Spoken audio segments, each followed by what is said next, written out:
प्रतिवर्ष की भांति इस वर्ष भी हम सभी अपने देश के महान पर्व आज़ादी का पर्व, स्वतंत्रता की बेड़ियों को काटने का पर्व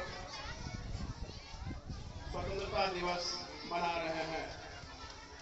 हर वर्ष हम लोग उन तमाम कहानियों को दोहराते हैं, उन तमाम कहानियों को पुनः स्मरित करते आते हैं, जिसकी बदौलत हम सबों ने आज़ादी को पाया है। हम याद करते हैं अपने उन अमर स्वतंत्रता सेनानियों को, जिनकी कुर्बानियों, जिनके त्याग, जिनके बलिदान के फलस्वरूप आज हम आज़ाद भारत में श्वास ले रहे हैं, जी रहे हैं और अपनी इच्छा के अनुकूल अपने कार्य और व्यापार कर रहे हैं। इस बात को हमें पुनः याद करना होगा कि एक मसाले के व्यापारियों के द्वारा पूरा भारत किस प्रकार गुलाम बना दिया जाता है और कम से कम 200 से अधिक वर्षों तक हम पर राज करता है। यह अपने आप में हैरत अंगेज बात है, आश्चर्यजनक भी है कि कोई व्यापारी हमारे यहाँ व्यापार करने के उद्देश्य से आए और हमसे हमारा आर्थिक शोषण के साथ साथ राजनीतिक और सामाजिक शोषण करने के साथ धार्मिक और सांस्कृतिक शोषण भी हमारा कर ले। इससे बड़ी और इससे बुरी बात क्या हो सकती है। हम धन्यवाद ज्ञापित करते हैं, अपनी कृतज्ञता ज्ञापित करते हैं अपने विद्यालय के सभी शिक्षक और शिक्षिकाओं की ओर से उन तमाम शहीदों को जिन्होंने अपनी जान की बाजी लगा करके हमें आज़ादी दिलाई।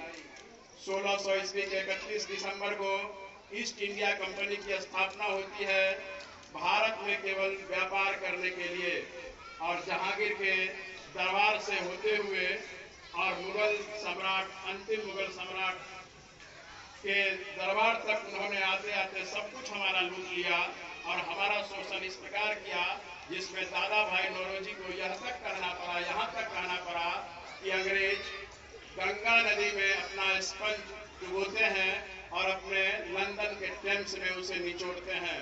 यानी हमारे देश के हर हिस्से का शोषण, आर्थिक शोषण उन्होंने किया और हमारे पूर्वजों को इस तरह से गुलामी की जंजीर में जकड़ लिया कि हमने अपने अस्तित्व को ही भुला दिया, खो दिया। 1857 ईस्वी की पहली लड़ाई, जिसे सिपाही विद्रोह का भले ही नाम दिया गया हो, लेकिन धन्य है वे पुत्र मंगल पांडे जिन्होंने पहली गोली ही सही अंग्रेजों पर चलाई और उसके बाद जो आज़ादी की ज्वाला भड़की वो फिर शांत होने वाली नहीं थी।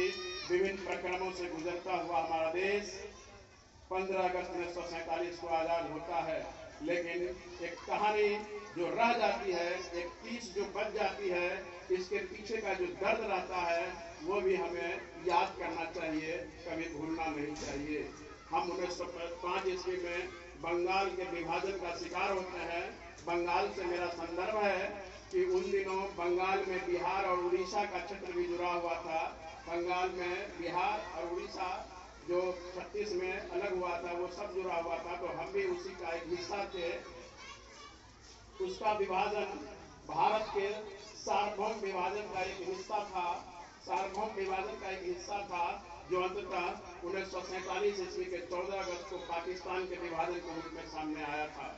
1920 ईस्वी का असहयोग आंदोलन, 1930-31 ईस्वी का सविनय अवज्ञा आंदोलन और 1942 ईस्वी का भारत छोड़ो आंदोलन, इन सबों से अंग्रेजों ने इतनी बात तो उनकी समझ में आ गई कि अब हमारा शासन भारत में और अधिक टिकने वाला नहीं है।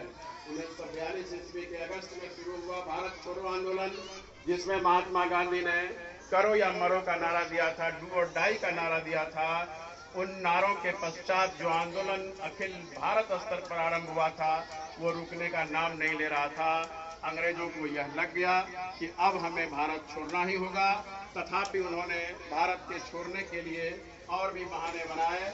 जब वहाँ पर लॉर्ड क्लीमेंट एटली की सरकार बनती है, वो ये घोषणा करते हैं कि हम जून 48 तक भारत को छोड़ देंगे, लेकिन जून 48 से पहले एक ऐसी शख्सियत, एक ऐसी हस्ती जिसे हम नकारात्मक रूप में कहेंगे, जिनकी प्रशंसा तो एक भारतीय होने के नाते मैं नहीं कर सकता, वे बीच में आ गए और उनके आने के पश्चात जो दृश्य बना, वह दृश्य हमें आज़ादी की उस जश्न को मनाने से कदाचित कहीं न कहीं पैर पीछे खींचता है।